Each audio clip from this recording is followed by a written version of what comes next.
Bonjour et bienvenue dans ce premier tutoriel consacré à Kaspersky Security Center 9. Cette vidéo a pour but de vous aider dans l'évaluation du produit en vous proposant une méthodologie simple et efficace. Celle-ci est basée sur la checklist que vous trouverez sur ce même site.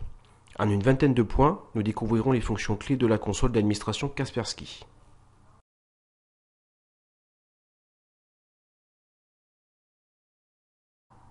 Commençons dès à présent en récupérant le paquet d'installation. Rendez-vous sans plus attendre à l'adresse qui s'affiche à l'écran. Ce lien est très important car vous y trouverez tous les logiciels Kaspersky en téléchargement, ainsi que les FAQ et les configurations requises. Je vous invite maintenant à télécharger le paquet complet d'environ 600 MB. Il comprend tout le nécessaire au déploiement de la solution, à savoir le serveur d'administration Kaspersky, la console, la base SQL Express 2005 et bien sûr les paquets d'installation Agent et Endpoint 8.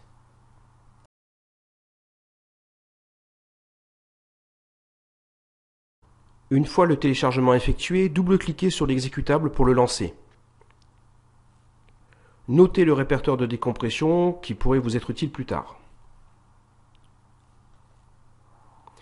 J'ai bien évidemment accéléré les phases de progression pour les besoins de la vidéo.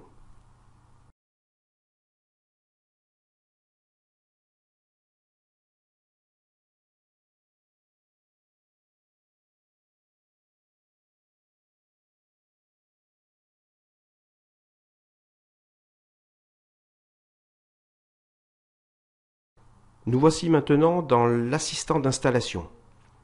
Nous allons réaliser une installation personnalisée afin de voir toutes les options disponibles. Les options ci-dessous vous permettent d'activer l'interconnexion avec le NAC de Cisco et ou de préparer la gestion des smartphones dans la console. A noter que si nous étions sur un serveur 2008, le logiciel nous aurait proposé également l'utilisation du Network Access Protection de Microsoft. Cet écran est important car il a pour but de simplifier l'affichage dans la console d'administration. Ainsi, comme vous le voyez dans ce PowerPoint, si vous choisissez moins de 1000, vous n'aurez pas accès à la notion de serveur secondaire, les options de sécurité sur un groupe de gestion seront désactivées et la stratégie agent ne sera pas créée automatiquement. Pour cette démonstration, nous choisirons de 1000 à 5000. Vous pouvez faire la même chose, même si vous n'avez qu'une dizaine de postes à administrer, ça ne présente aucun problème. Cet écran vous propose de créer un compte pour le lancement du service serveur d'administration. Laissez par défaut ou précisez un compte du domaine selon votre préférence. Se pose ensuite la question du choix de la base de données. Par défaut, nous vous conseillons la base SQL Express 2005, qui est fournie par défaut. Elle supporte plusieurs milliers d'utilisateurs. Bien évidemment, si vous possédez un serveur SQL séparé, n'hésitez pas à l'utiliser. Cela ne sera que plus performant. Choisissez ensuite le mode d'authentification pour la connexion à Microsoft SQL Server. Vous pourrez ici redéfinir le chemin et ou le nom du répertoire partagé où seront stockés les paquets et les mises à jour. Vous avez ensuite la possibilité de changer les ports par défaut. Enfin, spécifiez comment vous souhaitez que les agents communiquent avec le serveur d'administration. Choisissez selon votre préférence, cette information peut être changée rapidement dans l'interface. Première nouveauté de la version 9, la possibilité de sélectionner les plugins qui seront installés immédiatement. Cela vous permettra de piloter de façon centralisée d'autres logiciels Kaspersky, comme par exemple Kaspersky Endpoint pour Mac ou Kaspersky Antivirus 6 MP4 Workstation, la version précédente pour les stations de travail Windows. Il ne nous reste plus qu'à cliquer sur Installer. J'ai bien évidemment ici aussi accéléré le processus pour la vidéo.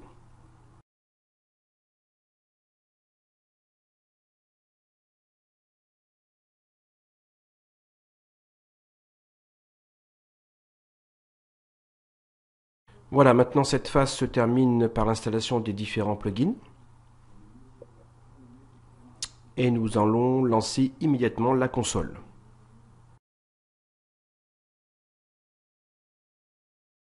Ce qui est très bien dans cette console, c'est que nous sommes immédiatement pris en main par un assistant de démarrage initial. Celui-ci vous propose de rentrer la clé de licence de manière à ce que la console gère la distribution des clés de façon entièrement automatique. Cela se présente sous forme d'un fichier avec l'extension .key, K-E-Y.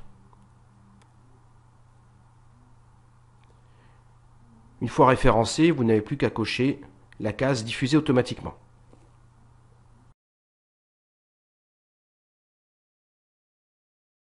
L'écran suivant introduit une grosse nouveauté dans la protection de vos machines, le cloud par Kaspersky.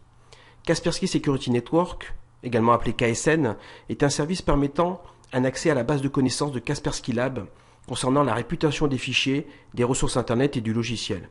KSN améliore la vitesse de réaction aux nouveaux types de menaces et accroît l'efficacité des composants de protection. Il ne faut pas oublier que Kaspersky, c'est 400 millions d'utilisateurs dans le monde. L'implication des utilisateurs dans le cloud KSN permet à Kaspersky Lab de recueillir efficacement des informations sur les types et les sources des nouvelles menaces, de développer des moyens de neutralisation et de réduire le nombre de faux positifs.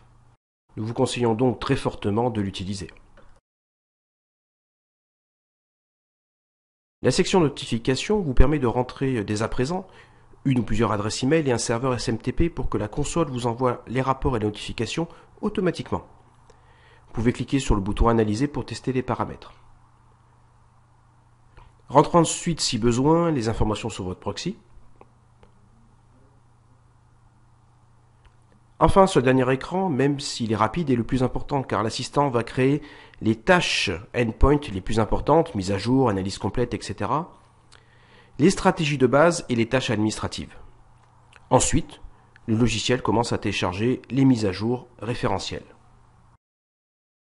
Il n'est bien évidemment pas nécessaire de rester sur cet écran puisque la tâche de mise à jour est réalisée en tâche de fond. Voilà, l'installation est maintenant terminée. Veillez à décocher exécuter le déploiement de la protection puisque nous verrons ça dans une prochaine vidéo. Merci d'avoir suivi ce tutoriel et à bientôt.